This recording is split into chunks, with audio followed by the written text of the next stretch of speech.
पधारोनी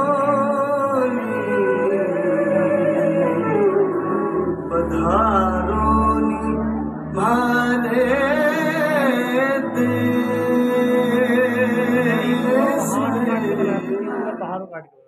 मैं पत्थर हूं। जी हां, मैं पत्थर हूं। हसीन वादियों से लबरेज अनादिकाल से मेरा अस्तित्व है। जब धरती पर हवा थी और मैं था पत्थर, तब मैं ही मानव जीवन के गुजारे का एकमात्र सहारा था। इसीलिए इतिहास ने उस युग को मेरा ही नाम दिया है, पाषाण युग। मैं शान से सर उठाए पहाड़ों का गर्व हूं, तो समंदर की गहराई का आधार भी हूं। बिना सुर के शांत बहती नदी का जल मुझसे टकराकर एक नए सुर को जन्म देता है। जब आदि मानव ने पहली बार मेरा स्पर्श किया तो उसे मैं सख्त लगा। तब उसने रगड़कर मुझसे आग पैदा कर ली। जब मुझे वास्तुकार ने देखा तो उसने मेरे अस्तित्व से छोटे छोटे घरौंदों से लेकर बड़े बड़े महलों का निर्माण कर लिया। वर्षों तक मानव के मन मस्तिष्क में ईश्वरीय अवधारणा के मूर्त रूप को साकार करने के लिए शिल्पकारों ने मुझे ही चुना। मंदिर, मस्जिद, गुरुद्वारे, चर्च, सभी में मैं हूं। मैं कहीं शिव के रूप में तो कहीं मर्यादा पुरुषोत्तम राम के रूप में गढ़ा गया। पानी की धार हो या हथौड़ों की मार, मैं ही तो हूं जो टूटता हूं और ज्यादा निखरने के लिए। हुनरमंद नक्काश मुझे काल दर काल तराशते रहे और मैं निखरता, बनता, संवरता चला गया। कभी सजदे में तो कभी खूबसूरत गहना बनकर श्रृंगार में। मैं राजसी वैभव का प्रतीक हूं तो भाग्य को पलटने वाला भी हूं। तभी तो किसी ने मुझे अपने मुकुट में सुशोभित किया तो किसी ने गले के हार में। सबसे ज्यादा मैं अंगूठियों में सजा।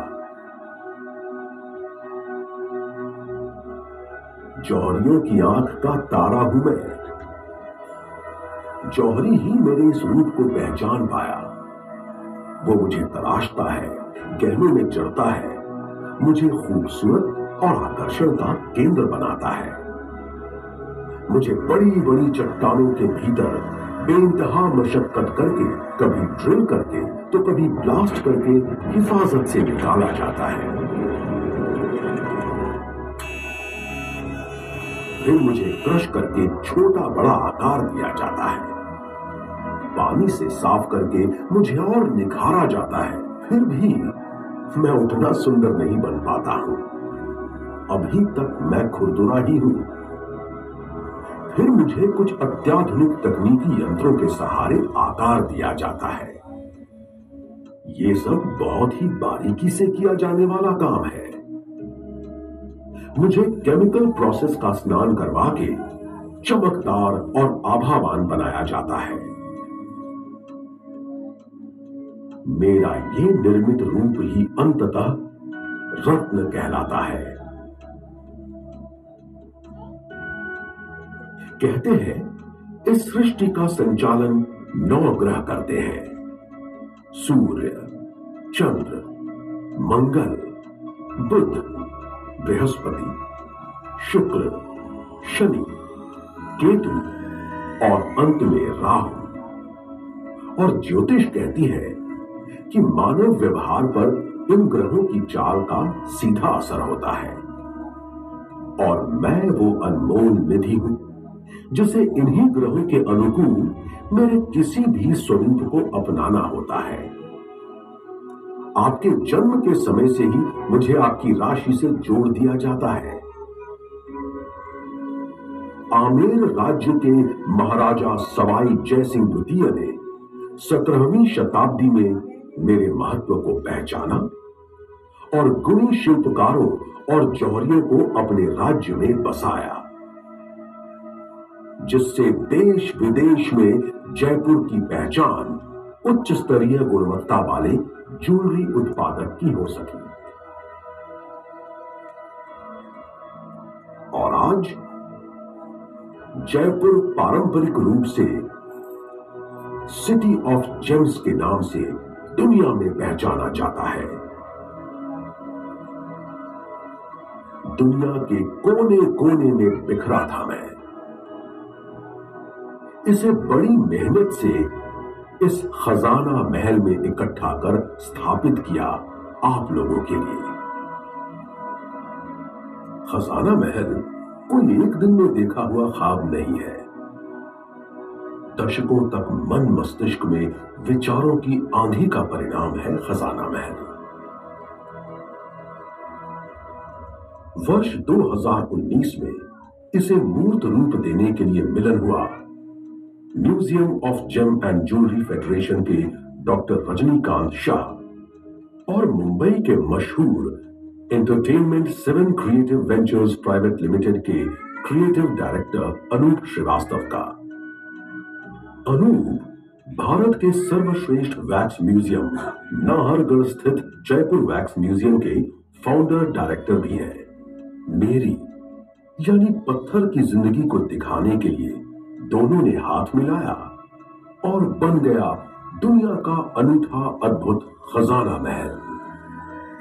जिस जगह आप बैठे हैं, खजाना महल दुनिया का एकमात्र ऐसा अनूठा जेम्स और ज्वेलरी का म्यूजियम है जहां मेरी यात्रा को बखूबी दर्शाया गया है। आपने उल्का पिंड का नाम तो सुना ही होगा। आकाश से पृथ्वी पर आने वाले ये पिंड अति दुर्लभ होते हैं। इन्हें टूटता हुआ तारा भी कहते हैं। इसी उल्का पिंड का एक अंश आपको यहां देखने को मिलेगा। दुनिया की सबसे बड़ी अंगूठी भी इसी म्यूजियम की शान है। इसके अलावा कोहिनूर की रेप्लिका और साथ ही मुझसे बनी अनेकों नायाब कलाकृतियां यहां मौजूद हैं। आपने रामायण में राम सेतु प्रसंग के बारे में तो सुना ही होगा। इस म्यूजियम में आप मुझे बिल्कुल उसी तरह राम के नाम के साथ तैरता हुआ देखेंगे। जयपुर की एक सुविख्यात कला है कुंदन मीना पोल्की का काम। रंगों से लबरेज बेहद ही खूबसूरत इस कारीगरी का कोई मुकाबला नहीं। इसके अलावा पन्ना यानी एमरल्ड की ज्वेलरी भी जयपुर की खास पहचान है। जयपुर ज्वेलरी की पूरी दुनिया यूं ही दीवानी नहीं है। यहां के आभूषणों में बेजोड़ बारीक काम और खूबसूरत ढलाई का संगम होता है। इससे पहले कि आप इस म्यूजियम की यात्रा शुरू करें, यहां के कुछ नियम आपको जानना बहुत जरूरी है। यहां प्रदर्शित सभी जेम्स, ज्वेलरी तथा कलाकृतियां अमूल्य हैं।